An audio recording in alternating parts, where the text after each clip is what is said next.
Laboratory and on practical poultry farms were required to develop sulfaquinoxylin, commonly known as SQ, to the point where it could be produced economically so that poultrymen could use simple, practical, low-cost methods for the prevention and control of outbreaks of coccidiosis. Here is a practical demonstration of the effectiveness of this drug in preventing an outbreak of coccidiosis. 2 units of 100 birds each were given identical feed and care, except that the protected birds received a preventive level of sulfaquinoxylin pre-mixed with its feed.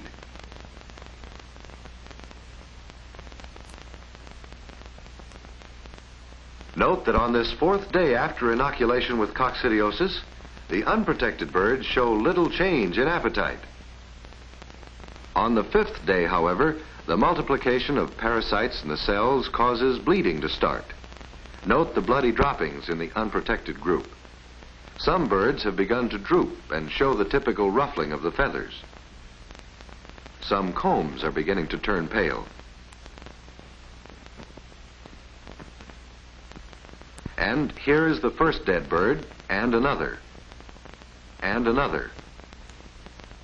While the birds on sulfaquinoxylin are active, with appetites as keen as ever, there are 1 or 2 birds that appear listless. Bleeding continues through the 6th day. It's on the 5th and 6th days when most of the deaths occur. Some of the droopy birds will be stunted. The birds that survive the attack will develop an immunity, as proven when tests are made with large doses of oocysts at a later date. And here's the score at the end of the tests, based on conservative estimates.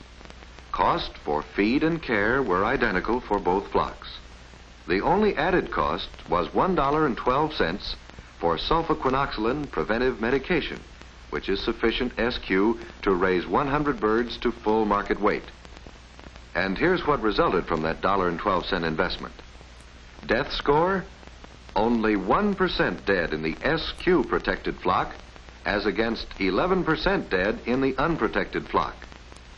In dollars and cents, this adds up to a loss of 30 cents per dead bird, which covers 15 cents for the original cost of the chick, plus another 15 cents for normal marketing profit if the bird had survived.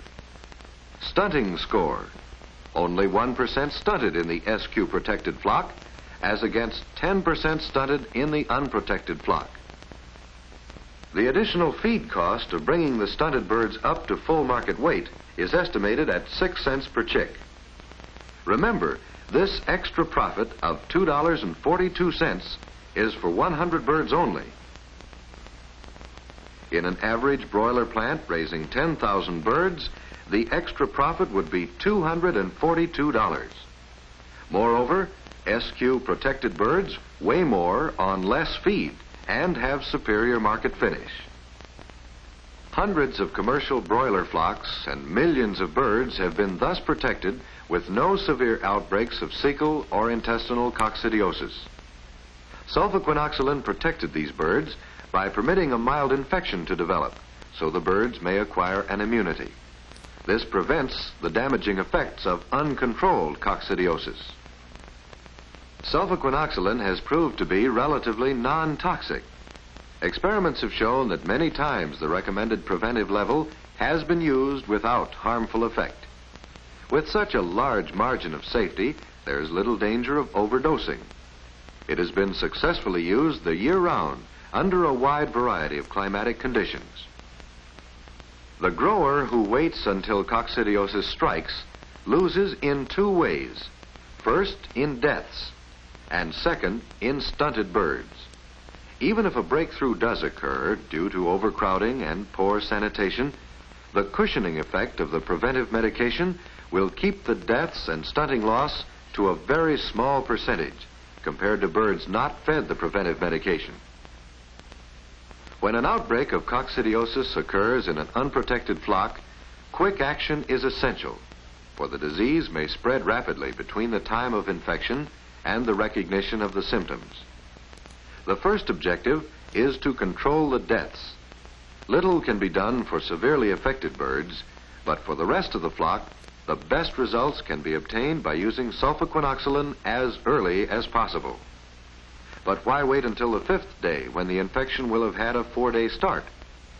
SQ preventive medication works for you night and day.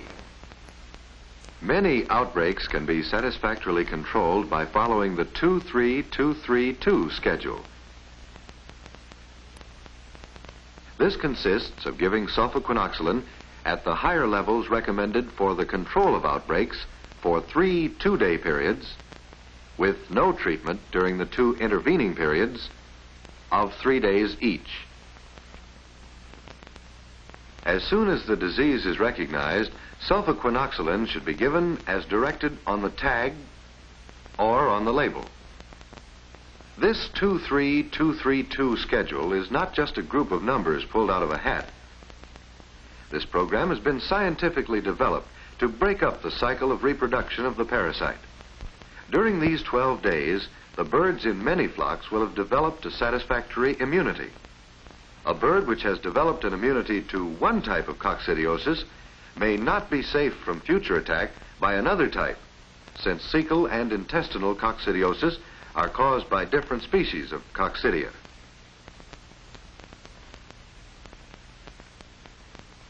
To permit adequate exposure and reduce the need for medication to a minimum, do not change the litter during an outbreak unless absolutely necessary.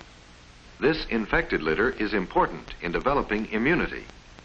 Stir the litter if it has a tendency to cake. If water is spilled from the drinking fountain, replace the wet litter.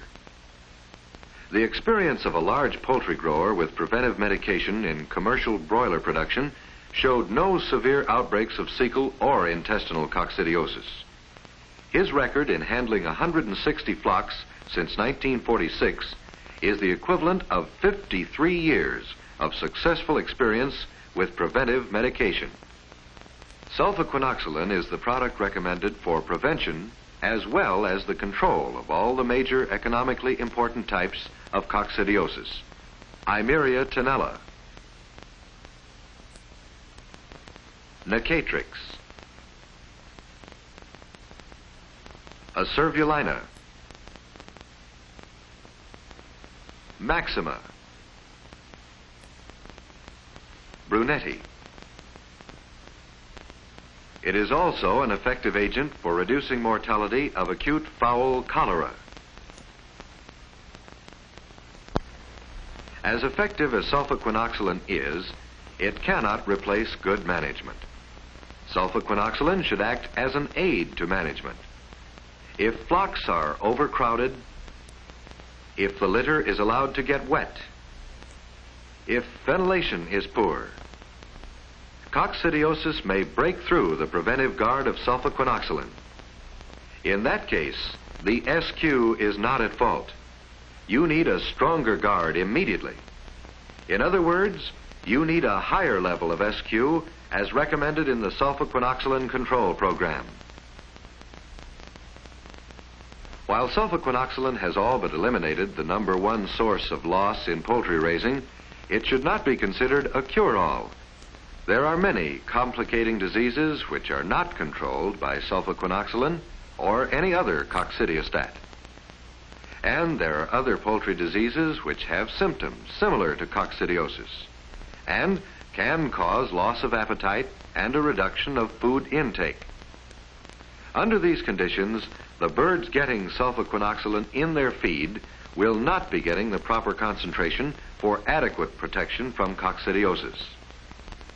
In such cases, the concentration in the feed should be increased, or the sulfaquinoxolin should be administered in the drinking water, since sick birds may drink even when they refuse feed.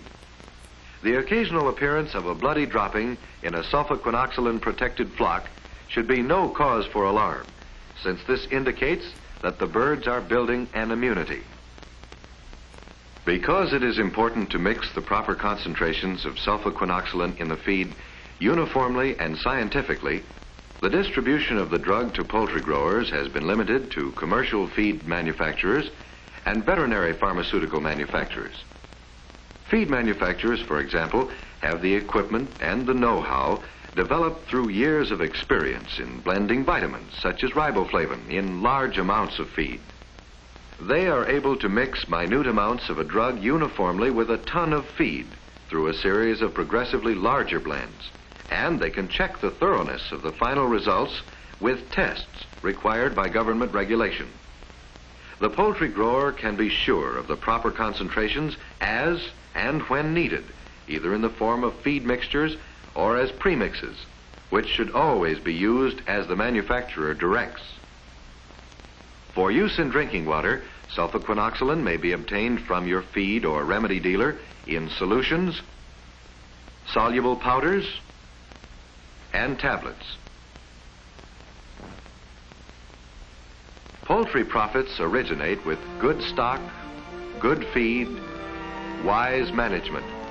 Management whose motto is start clean, keep clean.